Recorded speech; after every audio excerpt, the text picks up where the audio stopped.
ഞാൻ ഒറ്റ വാക്കിൽ സ്വാഗതം ആശംസിക്കുന്നു.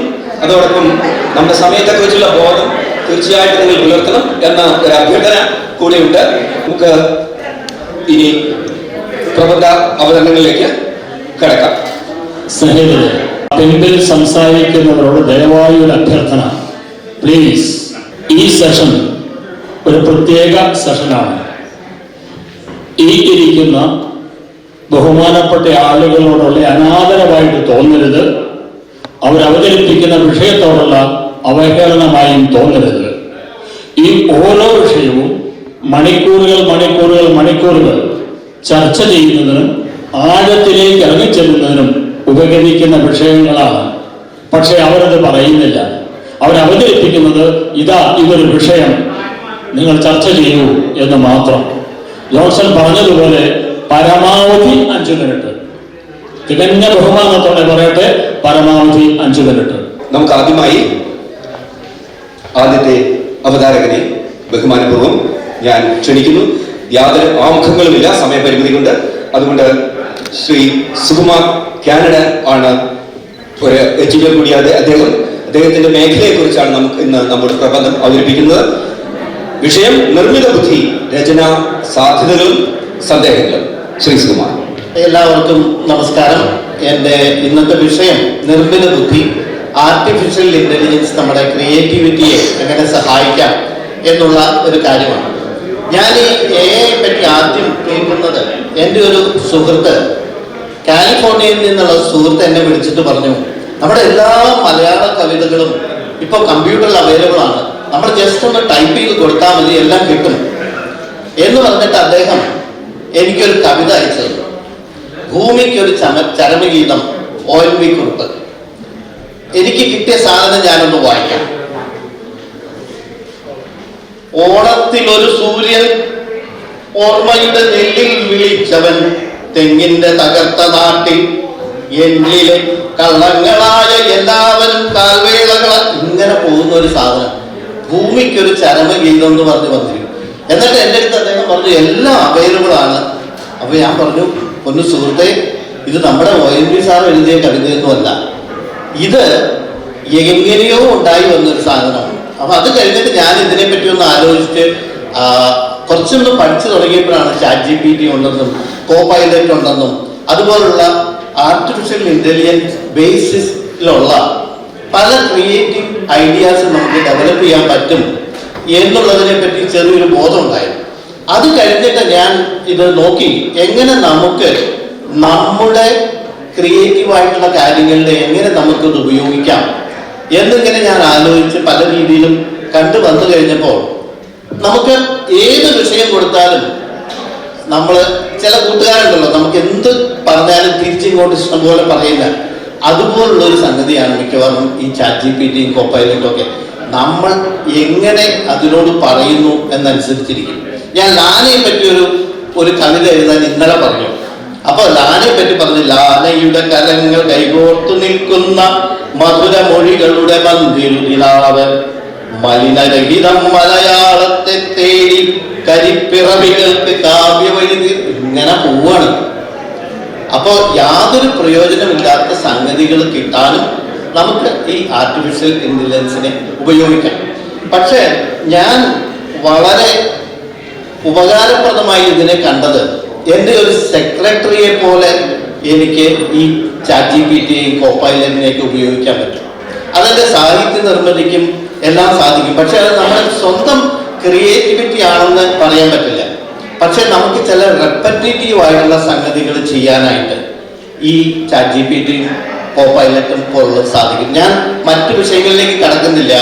ഓഡിയോ, വീഡിയോ, പിക്ചർ അതുപോലുള്ള കാര്യങ്ങളിലൊക്കെ വളരെയധികം ക്രിയേറ്റീവായിട്ടുള്ള ആർട്ടിഫിഷ്യൽ ഇന്റലിജൻസ് ബേസിസിലുള്ള പല കാര്യങ്ങളും പലയിടത്തും നടക്കുന്നുണ്ട്. ഞാനിവിടെ പറയുന്നത് സാഹിത്യത്തിന് നമുക്ക് എങ്ങനെ ഉപകരിക്കാം എന്നുള്ളതിനെ പറ്റി മാത്രമാണ് ഞാനിവിടെ പറയുന്നത്.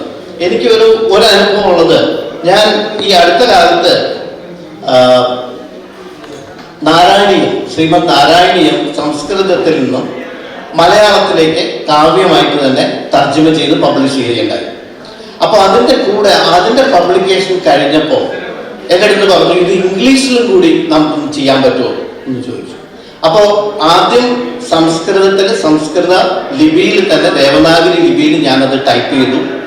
അത് കഴിഞ്ഞിട്ട് ഇംഗ്ലീഷ് ഫലറ്റിക്കലായിട്ട് അത് ടൈപ്പ് ചെയ്തു. ഫോർ എക്സാമ്പിൾ സാന്ദ്രാനന്ദാവബോധാത്മകം എന്ന് പറയണമെങ്കിൽ എസിന്റെ മുകളിൽ എസ് കഴിഞ്ഞിട്ട് എയുടെ മുകളിൽ ഒരു ലൈൻ വേണം, എന്നിന്റെ താഴെ ഒരു കുത്ത് വേണം. അതറിയാമല്ലോ ഫണറ്റിക്കലായിട്ട് നമ്മൾ ഇംഗ്ലീഷ് ചെയ്യണമെന്നുണ്ടെങ്കിൽ.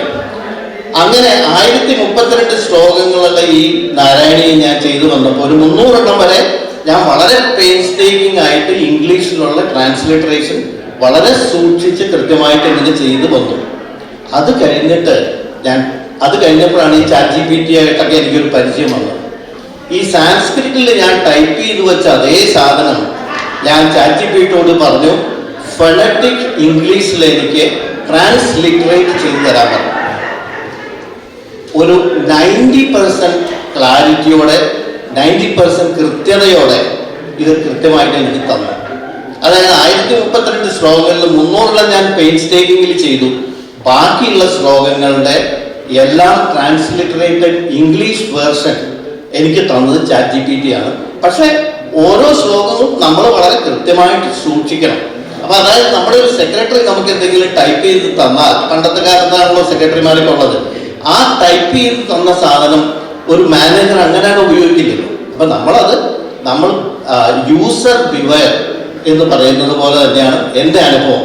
പ്രത്യേകിച്ചും പക്ഷെ ഇത് പല രീതിയിലും നമുക്ക് നമ്മളുടെ പ്രൊഡക്ഷനെ വളരെ പെട്ടെന്നാക്കാൻ സാധിക്കും, അതിനെ സഹായിക്കുകയും ചെയ്യും.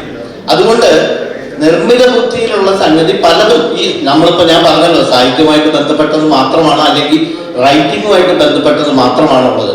അത് പലപ്പോഴും നമുക്കൊരു 10 സെന്റൻസ് എഴുതി കഴിഞ്ഞാൽ അതിൻ്റെ ഗ്രാമാറ്റിക്കൽ ചെക്ക് ചെയ്യാനായിട്ട് നമുക്ക് പ്രത്യേകിച്ച് ഇംഗ്ലീഷില്ല, മലയാളത്തിലുള്ള ചെയ്യുമ്പോൾ വളരെയധികം കഷ്ടമായിട്ട് തോന്നുന്നുണ്ട്. കാരണം മലയാളം ആ തലത്തിലേക്ക് ഈ നിർമ്മിത ബുദ്ധിയുടെ കാര്യങ്ങളൊന്നും ഡെവലപ്പ് ചെയ്ത് വന്നിട്ടില്ല എന്നുള്ളതുകൊണ്ട് മലയാളത്തിലുള്ളത് ഇപ്പോഴും ബുദ്ധിമുട്ട് തന്നെയാണ്. പക്ഷെ ഇംഗ്ലീഷിലുള്ളത് പലപ്പോഴും അത് സഹായിക്കും നമ്മളെ. നമുക്കത് വളരെ വളരെ മെച്ചപ്പെട്ട രീതിയിൽ ഉപയോഗിക്കാൻ പറ്റും. അതുപോലെ നമ്മൾ കൃത്യമായിട്ട് എന്താണ് അതിനോട് ആവശ്യപ്പെടുന്നത് എന്നനുസരിച്ച് നമുക്ക് അത് ചെയ്തെടുക്കാനും പറ്റും. നമുക്കൊരു ഐഡിയ കൊടുത്തു കഴിഞ്ഞാൽ അത് ഫുള്ളായിട്ട് അതിന് കൃത്യമായ ഐഡിയ മുഴുവൻ കൊടുക്കുകയാണെങ്കിൽ അതിൻ്റെ ഡീറ്റെയിൽസ് നമുക്ക് കൃത്യമായിട്ട് കിട്ടാനും ഉള്ള സാധ്യതകൾ വളരെയധികം ഉണ്ട്. അപ്പോൾ ഒരു ചെറിയൊരു പോർഷനും കൂടെ ഞാൻ പറയാം. ഈ നാരായണീയത്തിലെ കാര്യം ഞാൻ പറഞ്ഞല്ലോ. ആ നാരായണീയത്തിൽ നാരായണീയം 1-ാമത്തെ ദശകത്തിൽ 6-ാമത്തേതിൽ തത്തേ പ്രത്യഗ്രധാര എന്ന് പറഞ്ഞ് തുടങ്ങുന്ന ഒരു ശ്ലോകമാണ്. അതിന്റെ 2 വരി ഞാൻ പറഞ്ഞിട്ട് എങ്ങനെ എന്നെ ChatGPT അതിനെ ഒരു പോയട്രി ആക്കാൻ, അതായത് റൈമിംഗ് പോയട്രി ആക്കാൻ എങ്ങനെ സഹായിച്ചു എന്ന് കൂടെ പറയാം. ഞാൻ ഇംഗ്ലീഷിൽ എഴുതുന്നത് ഇങ്ങനെയാണ്: make a rhyming poetry with this content without changing the meaning and intent of it എന്നാണ് ഞാൻ ChatGPTയോട് പറഞ്ഞത്.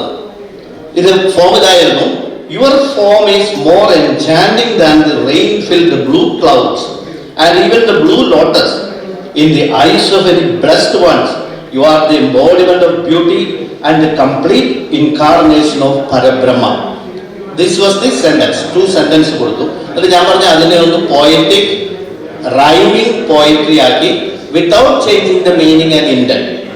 ChatGPT came with this: your form more enchanting than rain is the clouds of blue and lovelier than the blue lotus blooming anew. In the eyes of the blessed, you are the beauty's true grace, the complete incarnation of Parabrahma's embrace. So ഈ 4 വരികളിലും നമുക്ക് അവസാനം ഒരു rhyming ആയിട്ടുള്ള സാധനം കിട്ടി. And when I compare my original prose, the meaning is also good. So നമ്മളുടെ ആവശ്യമനുസരിച്ച് നമുക്ക് ഉപയോഗിക്കാവുന്ന ഒരു സെക്രട്ടറി എന്നുള്ള നിലയിൽ മാത്രമേ ഞാനിപ്പോൾ നിർമ്മിത ബുദ്ധിയെ ഞാൻ ഉപയോഗിക്കുന്നുള്ളൂ. ഇതിൽ കൂടുതൽ ചിലപ്പോൾ ഇതിന് സാധ്യതകൾ ഉണ്ടാവാം, പക്ഷെ അതിലേക്ക് എത്താനുള്ള ഒരു ചാൻസ് എനിക്ക് ഇതുവരെ കിട്ടിയിട്ടില്ല. അപ്പൊ എല്ലാവരും ഇതൊന്നും ട്രൈ ചെയ്ത് നോക്കാൻ ഞാൻ പറയുന്നു. പക്ഷെ അതിനെ പൂർണ്ണമായിട്ട് വിശ്വസിക്കാവുന്ന ഒരു രീതിയിൽ ഇതുവരെ എത്തിയിട്ടില്ല. ഇത്രയും പറഞ്ഞുകൊണ്ട് ഈ നമ്മുടെ നിർമ്മിത ബുദ്ധി നിങ്ങളുടേതായ സാഹിത്യത്തിലോ അല്ലാത്ത കാര്യങ്ങളിലോ ഉപയോഗിക്കാൻ ഉപയോഗിച്ച് നോക്കാനായിട്ട് ഞാൻ ആഹ്വാനം ചെയ്യുന്നു. എല്ലാവർക്കും നന്ദി, നമസ്കാരം. പ്രമുഖ ചെറുകഥാകൃത്തായ അനില ശ്രീനിവാസി യാത്രയും സാഹിത്യവും എന്ന ലഘു പ്രബന്ധ അവതരണത്തിന് തെക്കേ അമേരിക്കയിലെ കുസ്കോ എന്ന് പറഞ്ഞൊരു നഗരമുണ്ട്. സ്പാനിഷ് അധിനിവേശം നടന്ന ഒരു സ്ഥലമാണ്. അവിടെ സന്ദർശിക്കുന്ന സമയത്ത് ഒരു പള്ളി കണ്ടു. ആ പള്ളിക്ക് അവരുടെ ഫോട്ടോ എടുക്കാൻ പറ്റില്ല. പള്ളി ഞങ്ങളുടെ ടൂർ ഗൈഡ് എന്ന് പറയുന്ന ആള് PhD കാരനാണ്. നേറ്റീവ് ഇന്ത്യൻ ഹിസ്റ്ററിയില് PhD ഉള്ള മനുഷ്യനാണ്. അപ്പൊ അയാളുടെ ഒരു നിയോഗം പോലെ അയാൾ അവിടുത്തെ കഥകൾ പറഞ്ഞുകൊണ്ടിരുന്നു. അപ്പൊ അയാൾ പറഞ്ഞത് ഈ പള്ളി വെക്കുന്നതിന്റെ താഴെ ഞങ്ങളുടെ പഴയ അമ്പലമായിരുന്നു. എന്നിട്ട് അത് അവിടെ തന്നെ ഉള്ള ഒരാള് സ്പാനിഷുകാർ കെട്ടിക്കൊടുത്തതാണ്. അത് 1526 ആ കാലഘട്ടമൊക്കെയാണ്. അപ്പൊ 16-ാം നൂറ്റാണ്ടാണ് ആ ഒറ്റിക്കൊടുത്തതാണ്. അപ്പൊ അതിനകത്ത് ചിത്രങ്ങൾ ഈ ഈ അമ്പലം പൊളിച്ചിട്ട് അതിന്റെ പുറത്ത് ഈ പള്ളി പണിയിച്ചേക്കുന്നത് മുഴുവൻ ആ പള്ളിക്കകത്ത് ക്രിസ്തുവിന്റെ സ്ത്രീ രൂപത്തിലുള്ള ക്രിസ്തു, ഡാർക്കായിട്ടുള്ള ക്രിസ്തു, അതുപോലെ അന്ത്യാത്താഴത്തില് അതിലുള്ള ജൂദാസിന് കൊടുത്തേക്കുന്ന മുഖം എന്ന് പറയുന്നത് ആ ഒറ്റിക്കൊടുത്ത ആളുകളുടെ മുഖം കൊടുത്തേക്കുന്നത് ലോക്കൽ ആർട്ടിസ്റ്റുകളെ കൊണ്ട് ചെയ്യിച്ചതാണ്. അപ്പോ ഇതെല്ലാം കഴിഞ്ഞ് ഒരു വല്ലാത്തൊരു ഷോക്കിംഗ് എക്സ്പീരിയൻസ് ആയിരുന്നു. അത് കഴിഞ്ഞ് പുറത്തു വന്ന് ഞാൻ എന്റെ പാസ്റ്റ് ഞാൻ ആലോചിച്ചു. ഒരു വല്ലാത്തൊരു കല്യാണം കഴിച്ച് 2 പെട്ടിയിൽ തൂക്കി ബോംബെയിൽ ചെന്നുപെടുന്നു. ചെന്നുപെടുന്നത് ഒക്ടോബർ മാസത്തിലാണ്. ഡിസംബർ 1992 ഡിസംബറിൽ നമ്മുടെ ഡിസംബർ റൈറ്റ്സ്, ഹിന്ദു മുസ്ലിം ലഹള ബോംബെയിൽ നടക്കുമ്പോൾ അതിന്റെ എല്ലാ ദുരിതങ്ങളും ഞാൻ ഏറ്റുവാങ്ങിയിട്ടുണ്ട്. ഞാൻ അന്നത്തെ എന്റെ വഴി അതൊന്നും ഉള്ളത് ഏറ്റുവാങ്ങിയിട്ടുണ്ട്. അപ്പൊ ഞാൻ ആലോചിച്ചു, മനുഷ്യൻ എത്ര സില്ലിയാണ്. അധിനിവേശങ്ങളുടെ സ്വഭാവമാണ്. 2 തരം അധിനിവേശമുണ്ട്. ഒന്നുകിൽ അധിനിവേശക്കാര് പഴയ സംസ്കാരത്തെ തകർത്തിട്ട് അതിന്റെ മേലിൽ ഉണ്ടാക്കും.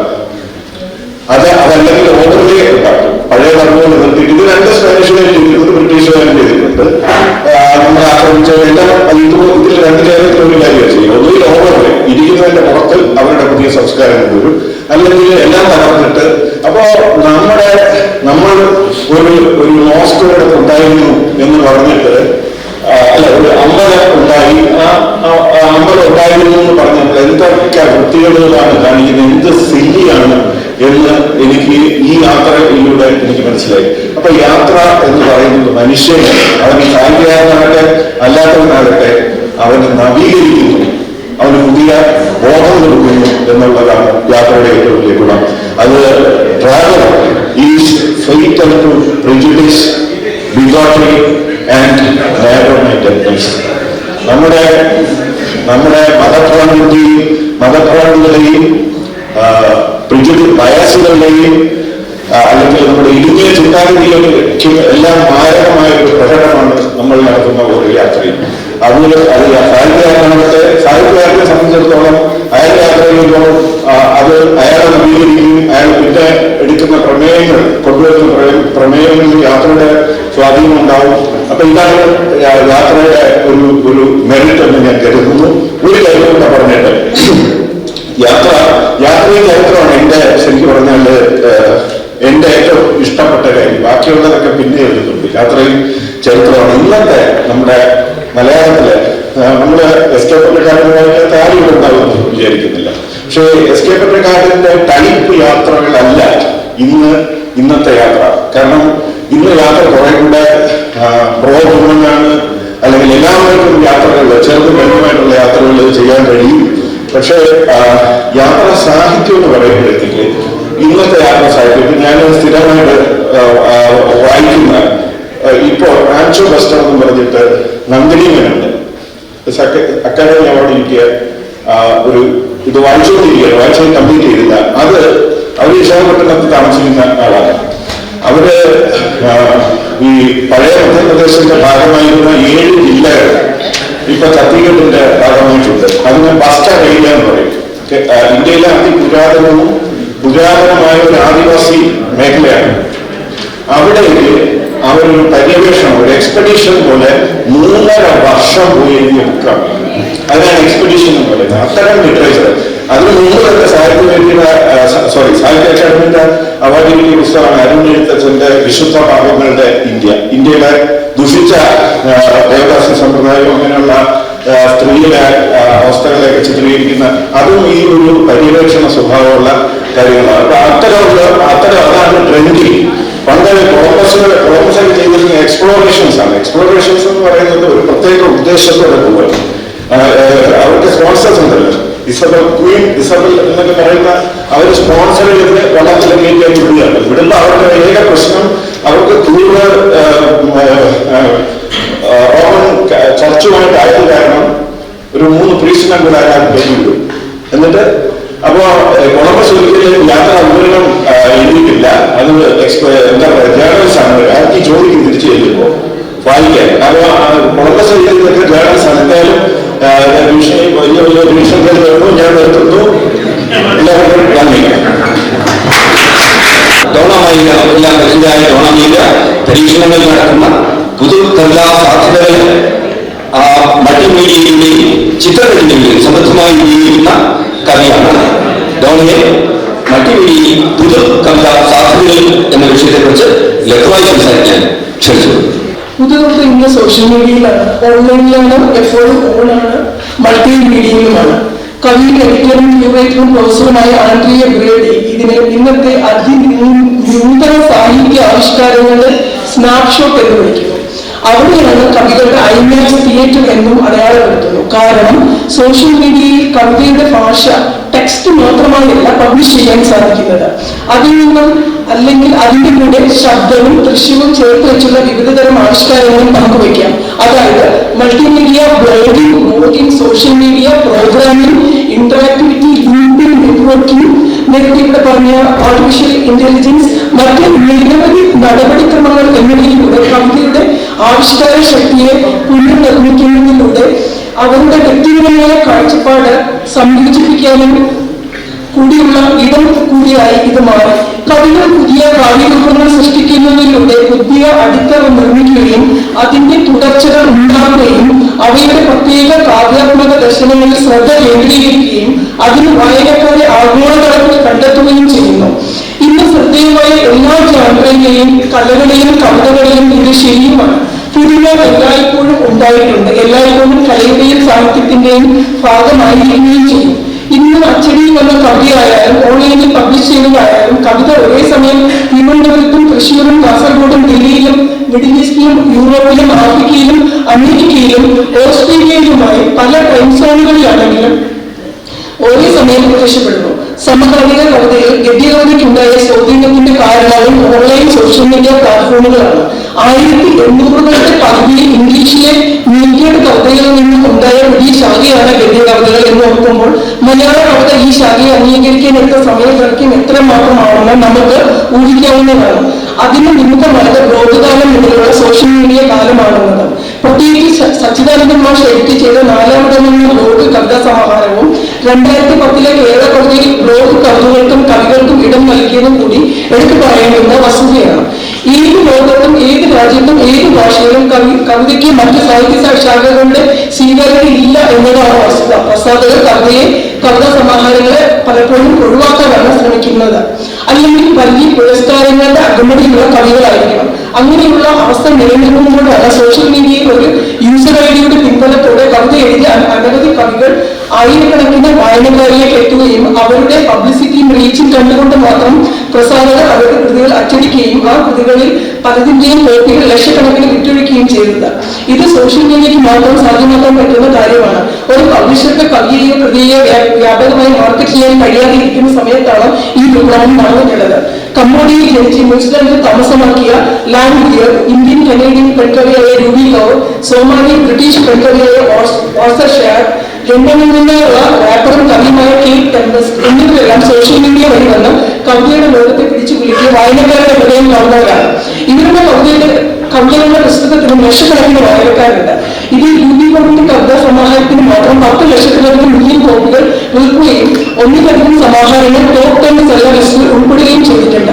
ഈ മാറ്റം നമ്മുടെ കവിതാ സാഹിത്യത്തിലും കാണാൻ തുടങ്ങി. നമ്മുടെ കൈക്കുള്ളിൽ സ്മാർട്ട് ഫോൺ വഴി സോഷ്യൽ മീഡിയയിൽ ഒരു യൂസർ ഐ ഡി ഉണ്ടാക്കാമെങ്കിൽ നമ്മുടെ സോഷ്യൽ മീഡിയ പ്രൊഫൈലുകളിൽ കവിത എഴുതി പോസ്റ്റ് ചെയ്യാമെങ്കിൽ വായനക്കാർ നമ്മളെ കണ്ടെത്തുകയും ചെയ്യും. ആവിഷ്കാര രീതി കൊണ്ടും തിരഞ്ഞെടുക്കുന്ന പ്രമേയം കൊണ്ടും ആവിഷ്കാരത്തിന്റെ സൂക്ഷ്മത കൊണ്ടുമെല്ലാം ലോക കവിതയുമായി കിടപിടിക്കുന്ന കവിതകളാണ് മലയാളത്തിലുള്ളത്. പുതിയ കുട്ടികൾ മുതൽ മുതിർന്ന കവികൾ വരെ ഇതിന്റെ ഭാഗവുമാണ്. ഏറെക്കുറെ കവിതയും താല്പര്യങ്ങളും എല്ലാവരും തന്നെ ഭയമില്ലാതെ എന്നാൽ ഒരല്പം സങ്കോചത്തോടെ ഇന്ന് കവിത എഴുതി സോഷ്യൽ മീഡിയയിൽ എങ്കിലും പബ്ലിഷ് ചെയ്യാൻ ആഗ്രഹം കാണിക്കുന്നുണ്ട്. അതിൽ പദ്യകവിതയും ഗദ്യകവിതയും ഉൾപ്പെടുന്നുണ്ട്. ഒരു പടി കൂടി മുന്നോട്ട് പോയി കവിതകൾ ചൊല്ലി അവതരിപ്പിക്കാനും ഓഡിയോ ആയും വീഡിയോ ആയും പ്രസന്റ് ചെയ്യാനും ശ്രമിക്കുന്നുണ്ട്. ഓപ്പൺ മൈക്ക് രീതിയിലുള്ള slam poetry, spoken word poetry, അതിൽ തന്നെ ശബ്ദത്തോടൊപ്പം പെർഫോമൻസിന് മുൻതൂക്കം കൊടുത്തുകൊണ്ടുള്ള ഇതിന്റെ സാധ്യതകൾ കൂടി ആരായുന്ന ആവിഷ്കാര രീതികളും മലയാളത്തിലെ അവതരണ കവിതകളാണ്. എഴുതുക മാത്രമല്ല സ്വന്തം കവിത ഉച്ചത്തിൽ ചൊല്ലി അവതരിപ്പിക്കുക കൂടി ചെയ്യുന്നതിനൊക്കെ കവികൾ അനുഭവിക്കുന്ന ഫ്രീഡം എടുത്തു പറയേണ്ടതാണ്. കവിതയുടെ മറ്റൊരു ശാഖയായ കവിതയിൽ നിന്ന് മറ്റൊരു തുടർച്ചയായ ദൃശ്യകവിത അല്ലെങ്കിൽ വിഷ്വൽ പോയിട്രി, അതിന്റെ തുടർച്ചയായ വിഷ്വൽ പോയിട്രി പെർഫോമൻസിന് അനേകം സാധ്യതകളിൽ മൾട്ടിമീഡിയയുമായി ബന്ധപ്പെട്ട ചില ആലോചനകൾ ഇതുമായി ബന്ധപ്പെടുത്തി പങ്കുവയ്ക്കണമെന്ന് വിചാരിക്കുന്നു. സോഷ്യൽ മീഡിയ ഇതിന് മുഖ്യമായ പങ്ക് വഹിക്കുന്നുണ്ട്. ഒരു ദൃശ്യകവിതയുടെ ഇൻസ്റ്റലേഷൻ അവിടെ അസംബ്ലി ചെയ്തിട്ടുണ്ട്. താല്പര്യമുള്ളവർക്ക് അത് നോക്കാവുന്നതാണ്. കവിതയ്ക്ക് ചേരുന്ന ചിത്രരചനയുടെ രീതി കാലാകാലങ്ങളായി നിലവിലുണ്ട്. അതിൽ തന്നെ കവികളായ ചിത്രരചയിതാക്കളുടെ ആവിഷ്കാരങ്ങൾ കവിതയോട് കിടപ്പിക്കുന്ന രീതിയിൽ ഒരുപക്ഷെ അതിനു മുകളിൽ സംസാര വിഷയമാകുന്ന രീതിയിൽ ആവിഷ്കാരങ്ങൾ പുലർത്തുന്നുണ്ട്. കാഴ്ചകവിതകൾക്ക് രാഷ്ട്രീയമായ ഒരു തലം കൂടിയുണ്ട്. അത് വോയിസസ് വോയിസ്ലെസ് ആയി നിലനിൽക്കും. കാഴ്ചയുടെ പ്രകടമായ ഒരു രാഷ്ട്രീയം കൂടിയാണിത്. ടെക്സ്റ്റ് പോയം അഥവാ പോയട്രി ഓൺ ദി പേജ് കണ്ടില്ലെന്ന് കളിക്കാനും വായിക്കാതിരിക്കാനും അതുവഴി നിശബ്ദമാക്കപ്പെട്ട കവികളെ തമസ്കരിക്കാനുമൊക്കെ മുതിർന്ന സമൂഹത്തിൽ പ്രത്യേകിച്ചും അവതരണ കവിതയുടെ കാഴ്ച കൊണ്ട് കണ്ണടച്ചാലും അവയുടെ പ്രതിഫലനം ശബ്ദമായി മനസ്സിൽ തങ്ങി നിൽക്കും. പെർഫോമൻസ് പോയട്രി എന്ന ശാഖയിൽ പെർഫോമൻസ് പ്രകടനങ്ങൾ മാത്രമല്ല കവിത വിവിധ വോയിസ് മോഡുലേഷനുകളോട് വായിച്ചും വരികൾ ആവർത്തിച്ചും വേർതിരിച്ചും ചൊല്ലുന്നതും അതിനൊപ്പം കവിതയ്ക്ക് ചേരുന്ന രീതിയിൽ പ്രകടനങ്ങൾ നടത്തുകയും ചെയ്യുന്നു. കവിയും പ്രൊഫസറും കോൺക്രീറ്റ് ദൃശ്യകവിതകളുടെ എഡിറ്ററുമായ മോണിക്ക ഡെലറ്റോ വേദിയിൽ കവിത വായിക്കുമ്പോൾ അവരുടെ കവിത മറ്റൊരു ഭാഷയിലേക്ക് പരിഭാഷപ്പെടുത്തി വായിക്കാൻ അലക്സിയോട് നിർദ്ദേശിക്കുന്ന സന്ദർഭമുണ്ടായിട്ടുണ്ട്. ഒരു ഭാഷയിൽ കവിത വായിച്ചുകൊണ്ടിരിക്കുമ്പോൾ സാങ്കേതിക വിദ്യ ഉപയോഗിച്ച് മറ്റൊരു ഭാഷയിലേക്ക് തന്റെ കവിതയുടെ പരിഭാഷ കൂടി അവതരിപ്പിക്കുന്ന എക്സ്പീരിയൻസ്. ഇത് മാത്രമല്ല സോഷ്യൽ മീഡിയയിൽ ഇമോജി അവതരിപ്പിക്കപ്പെട്ടപ്പോൾ ഇമോജി കൊണ്ടുള്ള കവിത എഴുതിയ കവി കൂടിയാണ് മോണിക്ക ഡെലറ്റോ.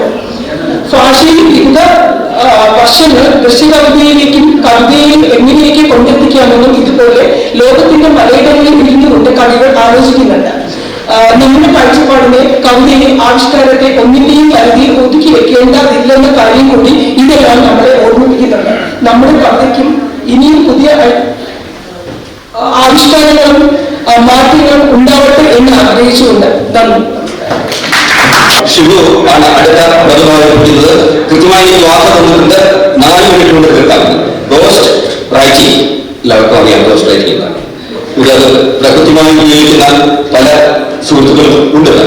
റോസ്റ്റ് എഴുത്തിന്റെ അതിന്റെ ആധികാരത്തിൽ നൈതിക മൂല്യം അതിനെക്കുറിച്ചാണ് ഷിബുത്തുള്ള സംസാരിക്കുന്നത്.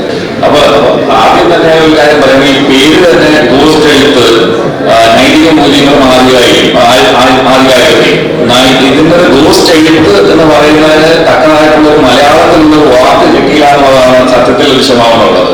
അതിന്റെ മലയാളത്തിലുള്ള ഒരു വാക്ക് ഇവിടെ ഒരു നമ്മുടെ ലാന സാഹിത്യ ഉത്സവത്തെ അവതരിപ്പിക്കുമ്പോൾ കഴിഞ്ഞ മലയാളത്തിലുള്ള പേര് അവതരിപ്പിക്കണമെന്ന് വിചാരിച്ചാണ്. അപ്പൊ കിട്ടിയ പേരുകൾ എന്ന് പറയുന്നത് അന്യനാമാകൃതം, നിശബ്ദ രചന, രഹസ്യ രചന എന്നുള്ളതൊക്കെയാണ്. അപ്പൊ ഇതൊക്കെ തന്നെയും പറഞ്ഞു കഴിഞ്ഞാൽ ആൾക്കാർക്ക് മനസ്സിലാകത്തില്ല എന്നുള്ളത് കൊണ്ട് തന്നെയാണ് ഗോസ്റ്റ് എഴുത്ത് എന്ന് പറയുന്ന ഒരു പേരിട്ട്. വേറെ ആർക്കെങ്കിലും സന്തോഷ് കുമാർ സാറിന്റെ ആർക്കെങ്കിലും ഗോസ്റ്റ് എഴുത്തിന്റെ ഒരു മലയാളത്തിൽ കറക്റ്റായിട്ട് മറ്റുള്ളവർക്ക് മനസ്സിലാകുന്ന ഒരു പേര് പറഞ്ഞു തരാൻ കഴിയുന്നുണ്ടെങ്കിൽ അതിന് ഞാൻ നന്ദിയുള്ളവരായിരിക്കും.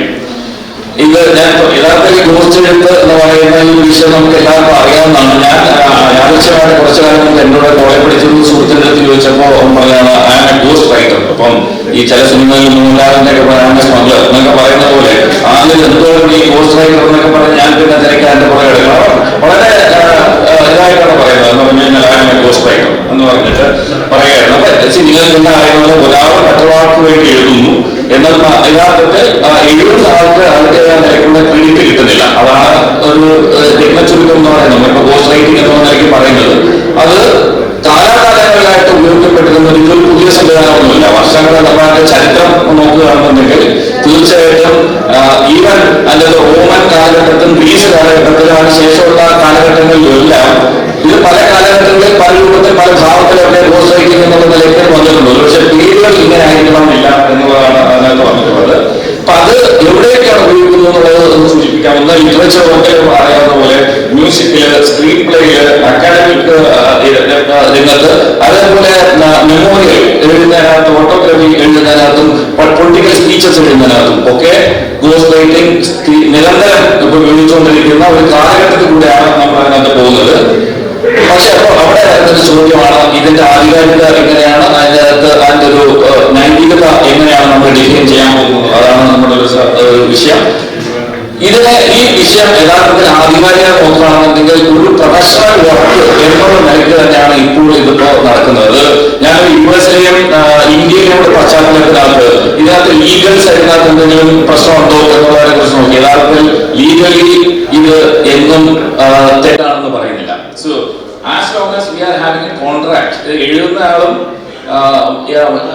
മറ്റേ ഇത് കൊടുക്കുന്ന ഇത് എഴുതാനായിട്ട് ഏൽപ്പിക്കുന്ന ആളും തമ്മില് ഒരു സ്കോപ്പ് ഓഫ് വർക്കും അതിന്റെ കോമ്പൻസേഷൻ, അതിന്റെ കോൺഫിഡൻഷ്യലിറ്റി ക്ലോസസും ഓണർഷിപ്പ് റൈറ്റ്സും ഇത്രയും ഞാനത് പറയുന്നതിനകത്ത് ലീഗലായിട്ട് ഇതിനകത്ത് ഇത്രയും തന്നെ അതിനകത്ത് ഡിഫൈൻ ചെയ്തിട്ടുണ്ട്. ഇത് നിങ്ങൾ രണ്ടുപേരും തമ്മിൽ ഡിഫൈൻ ചെയ്യുന്നൊരു അവസരത്തിൽ ഇതിനെ ആധികാരികതയെ നമ്മൾക്ക് ഒരാൾ പോയിട്ട് ക്വസ്റ്റ്യൻ ചെയ്യാൻ പറ്റുന്ന ഒരു സ്ഥിതി അല്ല ഉള്ളത്.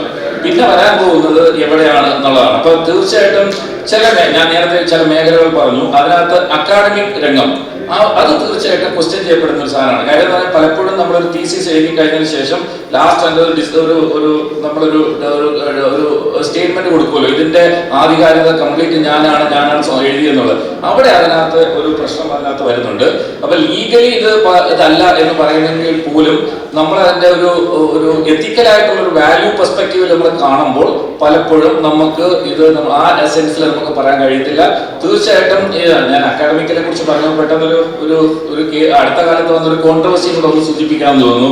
പിന്നെ രാവിലെ നമ്മുടെ കൂടെ സംസാരിച്ചിരുന്ന ഡോക്ടർ ദേവിക വേഴ്സസ് ഇന്ദു മേനോൻ ഒരുപക്ഷെ നിങ്ങളെല്ലാം കേട്ടിട്ടുണ്ടാവുന്ന കഴിഞ്ഞതാണ് ഈ പറഞ്ഞിട്ടുള്ള ഒരു വിഷയം നിങ്ങൾ കേട്ടിട്ടുണ്ടാവും. ഏതായാലും ഇന്ദു മേനോൻ പറഞ്ഞത്, ഞാൻ എത്രയോ തീസിസുകൾ PhD തീസിസുകൾ 3 ലക്ഷത്തിലോ 3 ലക്ഷത്തിനപ്പുറമോ പൈസ കൊടുത്തുകൊണ്ട് എഴുതിയിട്ടുണ്ട് എന്നുള്ളതാണ് ഇന്ദു മേനോൻ പറഞ്ഞത്. അതിനെതിരെയാണ് ഡോക്ടർ ദേവിക യഥാർത്ഥത്തിൽ അതിന്റെ വൈസ് ചാൻസലർക്കൊക്കെ പരാതി കൊടുത്തത്. കാര്യം എന്ന് പറഞ്ഞാൽ അപ്പോഴും അത് ആക്ച്വലി റിയൽ എന്താണ് ഗോസ്റ്റ് റൈറ്റിംഗിന്റെ ഒരു ഡെഫിനിഷനിൽ വരുമെങ്കിൽ പോലും തീർച്ചയായിട്ടും നമ്മൾ അതിനെ ഒരു അക്കാഡമിക് തലത്തിൽ ഉപയോഗിക്കുമ്പോഴത്തേക്ക് അതിന് ആ ഒരു സെൻസിൽ നമുക്ക് കൊടുക്കാൻ കഴിയില്ല. അതുകൊണ്ട് തന്നെ അങ്ങനെ PhD എടുക്കുന്ന ഒരാളിന്റെ ഏത് വിധത്തിലായിരിക്കും അതിനെ കൺസിഡർ ചെയ്യേണ്ടത് എന്നുള്ള ഒരു ക്വസ്റ്റ്യൻ ഒക്കെയാണ് വന്നിരുന്നത്. അപ്പോൾ അതൊരു വലിയൊരു ടോപ്പിക്കാണ്. അതല്ലാതെ ഇതിപ്പോ ഇത്തരത്തിൽ എഴുതുന്ന പല കാര്യങ്ങളും ഇപ്പോഴത്തെ അവസ്ഥയിൽ നമ്മളൊരു ഡോക്യുമെന്റഡ് ആയിട്ട് ചെയ്യുകയും ലീഗലായിട്ട് പ്രശ്നമില്ല എന്നുള്ളത് ചെയ്യുന്നു. എന്റെ ഒരു അഭിപ്രായം പറഞ്ഞിട്ട് ഞാൻ നിർത്താം. എവിടെയാണ് നമ്മൾ ഇതൊക്കെ പറയുമ്പോൾ പോലും നമ്മൾ ഇതിനെ ഉപയോഗിക്കാൻ പാടുള്ളൂ. തീർച്ചയായിട്ടും എയെ കുറിച്ച് സുമാൻ സാർ പറഞ്ഞു. ഇപ്പൊ അടുത്ത നമ്മൾ മനുഷ്യരെ കൊണ്ട് എഴുതിക്കുന്നതിന് പകരം കമ്പ്യൂട്ടർ കൊണ്ട് എഴുതുന്നു, പ്രോഗ്രാംസ് എഴുതുന്നു എന്നുള്ളതാണ്. ആകെപ്പാടെ ചിലപ്പോൾ ഒരു കോൺട്രാക്ട് ഉണ്ടാകത്തില്ല. പക്ഷേ സ്റ്റിൽ ഒരു ഗോസ്റ്റ് റൈറ്റിംഗിന്റെ വേറൊരു രൂപം തന്നെയാണ് അത്. നമ്മുടെ AI ഡ്രിവൺ ആയിട്ടുള്ള പല സോഫ്റ്റ്വെയർസ് ഇതിനകത്തുണ്ട്, അതിനകത്ത് നമ്മൾ ചെയ്യാൻ പറ്റുന്നത്. പക്ഷെ നമ്മൾ അതിന്റെ ഒരു സാഹിത്യത്തിലും എന്താ പറയുക നമ്മുടെ സംസ്കാരത്തിലും നമ്മൾ നിന്ന് പറയുമ്പോഴത്തേക്ക് തീർച്ചയായിട്ടും നമ്മൾ അങ്ങനെ ചെയ്യുന്നതിനകത്ത് ഒരാൾക്ക് ക്രെഡിറ്റ് കൊടുക്കാതെ ചെയ്യുന്നതിനകത്തുള്ള ഒരു നൈതികത നമ്മൾ ക്വസ്റ്റ്യൻ ചെയ്യപ്പെടേണ്ടതാണ് എന്നൊന്ന് ചിന്തിക്കുന്ന ഒരാളാണ്. പക്ഷെ പ്രാക്ടിക്കലി ഇത് ഇനിയും നടക്കും എന്നും അത് നമ്മുടെ ഇപ്പോഴത്തെ ഒരു കാലഘട്ടത്തിന്റെ ആവശ്യമാണ്. അതിന് എത്ര പെർസെന്റേജ് വരെ ഒരു പക്ഷെ നമുക്ക് ഇതിനെ നമ്മൾ യൂസ് ചെയ്യാൻ പറ്റും, ഏതൊക്കെ കാര്യത്തെ യൂസ് ചെയ്യാൻ പറ്റും എന്നുള്ള നിലയ്ക്കുള്ള ഒരു ഡെഫിനിഷൻ നമ്മൾ ചെയ്തുകൊണ്ട് ഒരുപക്ഷെ നമ്മളൊക്കെ ഒരുപക്ഷെ പൊളിറ്റിക്കൽ സ്പീച്ച് എഴുതുന്നവരാരും അല്ലെങ്കിൽ ഈവൻ വലിയ മെമ്മോയർ എഴുതുന്നവരാരും സ്വന്തമായിട്ട് ഇത് എഴുതാൻ പോകുന്നില്ല എന്നുള്ളത് പ്രാക്ടിക്കലി അത് പോസിബിൾ അല്ല. പക്ഷെ പ്രൊഡക്ടിവിറ്റി സാധാരണ സൂചിപ്പിച്ച ഒരു സെക്രട്ടറിയുടെ സ്ഥാനത്ത് നിന്നുകൊണ്ട് പ്രൊഡക്ടിവിറ്റി വർദ്ധിപ്പിക്കുന്നതിന് വേണ്ടി ഇതിന്റെ ഉപയോഗിക്കേണ്ടി വരുന്ന ഒരു കാലഘട്ടത്തിലൂടെയാണ് പോകുന്നത്.